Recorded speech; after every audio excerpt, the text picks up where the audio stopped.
Hello friends, welcome to my channel Profit Learning. Today we are going to discuss about term life insurance. In this video we will cover why you need the term life insurance, how much term insurance you required, how to choose the best term insurance, and at last I will also compare the best term insurance company with IRDA data. So watch this video till the end. Let's start. Term life insurance आपको एक particular term के लिए आता है, particular period के लिए आता है, जिसमें आपको प्रीमियम पे करना पड़ता है। लाइकवाइज आप 20 ईयर्स, 35 ईयर्स, 40 ईयर्स का टर्म इंश्योरेंस आप ले रहे हो तो आपको उतना टाइम तक आपको पे करना पड़ेगा। अगर बीच में बंदे की मृत्यु हो जाती है तो वो आपका टोटल अमाउंट आपके फैमिली को मिल जाएगा। This is all about the term life insurance. बहुत बार ये क्वेश्चन आता है कि इसमें कोई भी मैच्योरिटी बेनिफिट नहीं है तो मुझे इसमें क्या मिलेगा। इसमें आप क्या बाई करते हो? आप peace of mind and your risk cover. आपके ना रहने से आपकी लायबिलिटी इतनी ज़्यादा है कि आपको फैमिली पे बर्डन ना हो, आपकी फैमिली कवर्ड रहे, आपके चिल्ड्रंस मैरिज हो सके, उनका एजुकेशन अच्छा हो सके, आपके फैमिली की लाइफस्टाइल रिस्टोर हो सके, उस हिसाब से ये टर्म लाइफ इंश्योरेंस लिया जाता है। एक और लाइफ इंश्योरेंस होता है जिसको इंडोमेंट प्लान बोलते हैं, जिसमें आपको मैच्योरिटी बेनिफिट भी मिलता है, बट इन दैट केस आपको जो प्रीमियम होता है वो काफ़ी हाई होता है, और जो भी आप प्रीमियम इसमें पे करते हैं उसमें ना ही आपका इंश्योरेंस कवर हो पाता है ठीक से, ना ही आपका इन्वेस्टमेंट का भी गोल ठीक से हो पाता है। तो मेरी सलाह ये है कि आप इन्वेस्टमेंट और अपने इंश्योरेंस को अलग अलग ही ट्रीट करें। और जो भी आप टर्म इंश्योरेंस ऑनलाइन देखेंगे उनकी जो प्रीमियम कॉस्ट होती है वो compare to the conventional method जो आप आउटलेट से लेते हैं उनके प्रीमियम से थोड़ी कम होती है ऑनलाइन में। और बहुत सारे कंपेयरिंग वेबसाइट्स है लाइक पॉलिसी बाजार, बैंक बाजार, जो आप उसकी हेल्प लेके आप बहुत सारा आर्टिकल्स उसमें होता है जिसमें कंपेयर किया जाता है। आप कंपेयर करके भी आप अपना टर्म इंश्योरेंस प्लान कर सकते हैं। हेल्दी पर्सन का जो टर्म इंश्योरेंस प्रीमियम होता है वो कम होता है एज कम्पेयर टू जो नॉर्मल रिस्क में है, जैसे कोई फैमिली हिस्ट्री है, कोई एलिमेंट है, कोई डिजीज़ है, उस हिसाब से उनका जो जो टर्म इंश्योरेंस का प्रीमियम होगा वो ज़्यादा होगा as compare to healthy person. ध्यान रहे जब भी आप टर्म इंश्योरेंस ले रहे हैं, या इधर ऑनलाइन या कोई कन्वेंशनल मेथड से, आप कोई भी इंफॉर्मेशन कंसील ना करें, हाइड ना करें, लाइक स्मोकिंग, नॉन स्मोकिंग, आप अल्कोहलिक है कि नहीं है। तो इस तरह की जानकारी आप कोई कभी भी हाइड ना करें, क्योंकि बाद में इंश्योरेंस कंपनी से बेनिफिशरी हैं उनको वो क्लेम लेने में बहुत दिक्कत हो सकता है। तो इस बात का ज़रूर ध्यान रखें।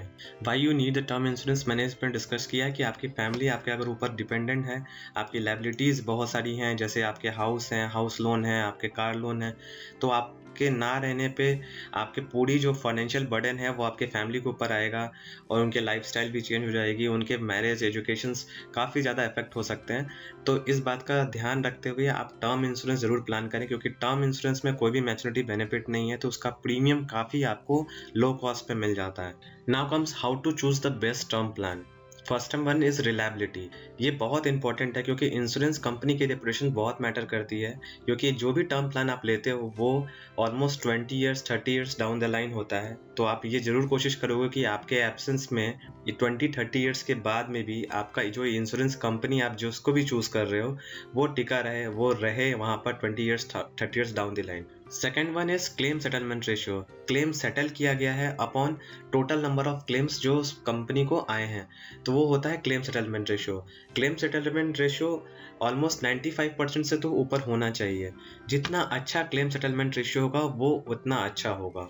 Third one is riders and add on covers. जो भी आपको बेसिक इंश्योरेंस आपको इंश्योरेंस कंपनी देती है वो एडिशन में कुछ और भी बेनिफिट्स देती है, जैसे आपका option to add a critical illness benefit, जैसे कोई ब्रेन कैंसर है, कोई भी ब्रेन सर्जरी आपको करानी है जिसमें बहुत ज़्यादा खर्चा होता है, तो वो सब भी आप इसमें टर्म इंश्योरेंस के अंदर आप कवर करवा सकते हैं, लेकिन इन दैट केस आपका प्रीमियम चार्जेस थोड़ा बढ़ जाता है। Option to add an accidental death benefit. अगर किसी के एक्सीडेंट से किसी की डेथ होती है तो उस केस में भी आप उसको टर्म इंश्योरेंस में कवर करवा सकते हैं। Third is waiver on premium of terminal illness. अब कोई टर्मिनल इलनेस आपको हो जाती है तो आपको कोई भी फ्यूचर पेमेंट ना देना पड़े, ये भी आप ऑप्शंस इसमें ऐड कर सकते हैं। बट जो भी आप राइडर्स लेंगे वो बेसिक प्रीमियम से आपका प्रीमियम बढ़ जाएगा, इस बात का जरूर ध्यान रखेंगे। Fourth one is cost. बहुत लोग इसमें इन्वेस्ट कर देते हैं अकॉर्डिंग टू द कॉस्ट, क्योंकि उसको जो भी चीप मिलता है ऑनलाइन वो उसमें वो इन्वेस्ट कर देते हैं, लेकिन इस बात का ध्यान रखें कि बहुत सारे पैरामीटर्स हैं, लेकिन आप उस पैरामीटर्स में आप उसको सॉर्ट करें, उसमें से आपको जो आपको लो प्रीमियम का लगे वो आप उसमें आप इन्वेस्ट करें। Fifth one is inflation. जब भी आप टर्म इंश्योरेंस लें, आप इन्फ्लेशन को जरूर कंसिडर करें, क्योंकि आप जो भी इंश्योरेंस आप लेते हो वो आप लेते हो 20 years 30 years down the line, तो आपको इन्फ्लेशन भी जरूर करना है, क्योंकि आफ्टर 20-30 ईयर्स आपके जो पैसे की जो वैल्यू है आफ्टर 30 ईयर्स वो उतनी नहीं रहेगी। सो आप अपना जो इंश्योरेंस कवरेज है वो उस हिसाब से आपको प्लान करना होगा। पॉलिसी कंपैरिजन, आजकल बहुत सारे वेबसाइट्स हैं जो आपको पॉलिसी कंपेयर करके दिखाते हैं, जैसे पॉलिसी बाजार, बैंक बाजार, जहां पर आपको बहुत सारे पैरामीटर्स पे आपको टर्म इंश्योरेंस आपको कंपेयर करके मिल जाएंगे, तो उससे आपको बहुत मदद मिलेगी अपना टर्म इंश्योरेंस चूज करने के लिए। Now how much term insurance do I need? First one is expense. बहुत लोग ऐसा बोलते हैं कि आपका जो भी टर्म इंश्योरेंस होगा वो एनुअल एक्सपेंस से आपका 10 टाइम्स हो या 10 to 15 टाइम्स, बहुत लोग बोलते हैं 15 to 20 टाइम्स। तो यहाँ पे जो मैं फैक्टर ले रहा हूँ, आपके मंथली एक्सपेंस ले रहा हूँ इंटू 150 टाइम्स फ्यूचर इन्फ्लेशन को कंसिडर करते हुए। आप इसमें वेरी भी कर सकते हैं। प्लस आपका जो फ्यूचर एक्सपेंस है, like children education, children marriage, वो बहुत लोग के लिए एप्लीकेबल होगा, तो वो आप जरूर प्लान करें। लायबिलिटीज में आपका home loan, credit card bills, personal loans etcetera. Retirement corpus, ये रिटायरमेंट कॉर्पस बहुत लोग इसके बारे में नहीं सोचते हैं, क्योंकि आपके एब्सेंस में आपके स्पाउस का रिटायरमेंट ज़रूर आप प्लान करें, क्योंकि वो उनके सर्वाइवल के लिए काफ़ी अच्छा होगा। माइनस आपका liquid assets like fix deposits, mutual fund, stocks, ये सबको माइनस करने के बाद आपका जो भी फिगर आएगा वो आपका टर्म इंश्योरेंस आपको रिक्वायर्ड होगा। Now the question comes, what is the right tenure? आपको कितने साल के लिए आपको टर्म इंश्योरेंस लेना चाहिए? जैसे as at which your liquid net worth meets your life insurance cover. जो भी आपका लिक्विड नेट वर्थ है, अगर वो मीट कर जाता है आपके लाइफ इंश्योरेंस कवर को, तो वो पर्टिकुलर एज आपका लाइफ इंश्योरेंस का राइट टेन्योर कहलाएगा। जैसे लिक्विड एसेट्स में आपका क्या क्या हो गया? Mutual fund, PPF, PF, NPS, FD, stock, minus your liability, वो आपका लिक्विड एसेट्स हो गया। लिक्विड एसेट्स आपके पास जितना भी अवेलेबल किसी पर्टिकुलर एज पे हो जाएगा, अगर वो आपको इंश्योरेंस रिक्वायरमेंट से ज़्यादा है, वो एज आपका राइट एज होगा। Now we will compare the best term insurance plan. To start with, first one is settlement ratio. Settlement ratio क्या होता है कि जितना नंबर ऑफ क्लेम्स कंपनी ने सेटल किया है upon total number of claims raised. तो टाटा एआईए ने लास्ट ईयर काफ़ी अच्छा किया, डेट इज 99.07, एचडीएफसी 99.04 और मैक्स लाइफ 98% है। आप नंबर ऑफ क्लेम्स भी देखोगे, टाटा का 2700 ही है, लेकिन एचडीएफसी का 12,000 है। उसी तरह सबसे जब बड़ी कंपनी डेट इज एलआईसी का 7,50,000 है, उसका क्लेम सेटलमेंट रेशियो 97% है, जो काफ़ी अच्छा। तो आप जब भी आप सेलेक्ट करें, पहले नंबर ऑफ क्लेम्स देखें, नंबर ऑफ क्लेम्स कितना है, मतलब इंश्योरेंस कंपनी कितनी बड़ी है। जैसे एलआईसी सबसे बड़ी कंपनी है, उसका सेटलमेंट रेशियो भी 97% है, तो काफ़ी अच्छा माना जाएगा। Now will compare the settlement ratio of last 5 years. आप देख रहे हो कि एलआईसी कंसिस्टेंटली आपको देखो अच्छा परफॉर्म कर रहा है। लास्ट 5 ईयर्स का जो सेटलमेंट रेशियो 98% के अराउंड है, मैक्स लाइफ का 97% है, टाटा एआई का 96% है, एचडीएफसी का 96% है।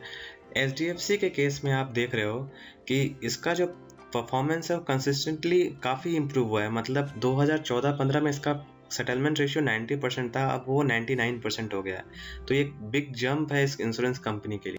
देन अमाउंट सेटलमेंट, आप अमाउंट सेटलमेंट में भी आप देखोगे एलआईसी जो है वो लीड कर रहा है, 95% का अमाउंट सेटलमेंट में है, मैक्स लाइफ का 94%, टाटा एआई का 96% है लास्ट ईयर। उस हिसाब से आपकी रेटिंग डिफाइन हो रही है, तो अमाउंट सेटलमेंट में भी काफ़ी अच्छा हो रहा है। Now comes the solvency margin. Solvency margin क्या होता है कि आपका सरप्लस कैपिटल इंश्योरेंस कंपनी को होल्ड करना पड़ता है at any point of time. IRDA कहती है कि आपको 1.5 आपको सॉल्वेंसी मार्जिन रखना होता है किसी भी इंश्योरेंस कंपनी के।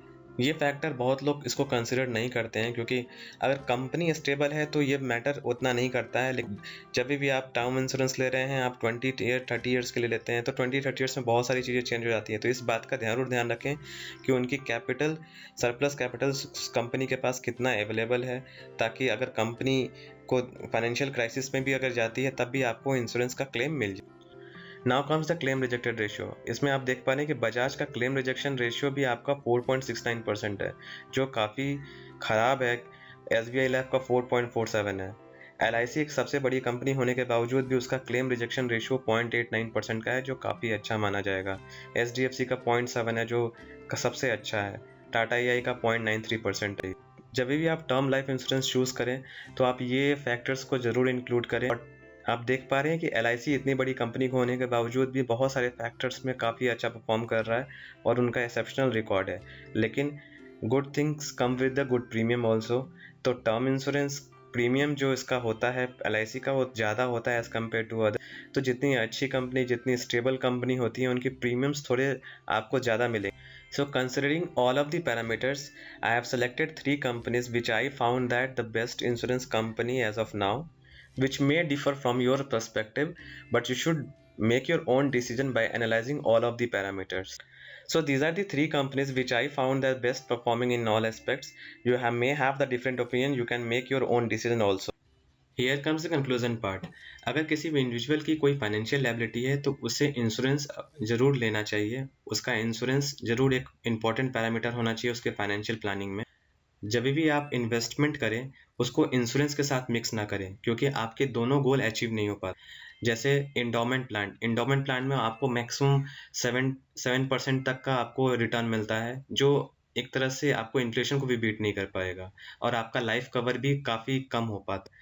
और अगर यूलिप प्लान भी लेते हैं तब भी आपका सेम सिचुएशन होता है, क्योंकि आपका रिटर्न भी आपको ऑलमोस्ट 10% के अराउंड मिलेगा और आपका लाइफ कवर भी ज़्यादा नहीं हो पाता। तो इस बात का ज़रूर ध्यान रखें, इंश्योरेंस और इन्वेस्टमेंट को कभी मिक्स ना करें। अगर आपको इंश्योरेंस लेना है तो आप टर्म प्लान लें जिसमें आपका इंश्योरेंस कवरेज आपका काफ़ी ज़्यादा होगा, और रिटर्न के लिए आप कोई भी म्यूचुअल फंड ट्राई करें या कोई भी investment strategy upon your risk profile आप investment.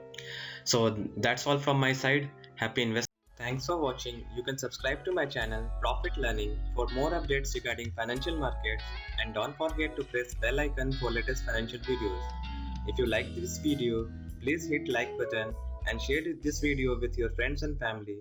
Do write in a comment section for feedback, clarification or any suggestion. Happy investing.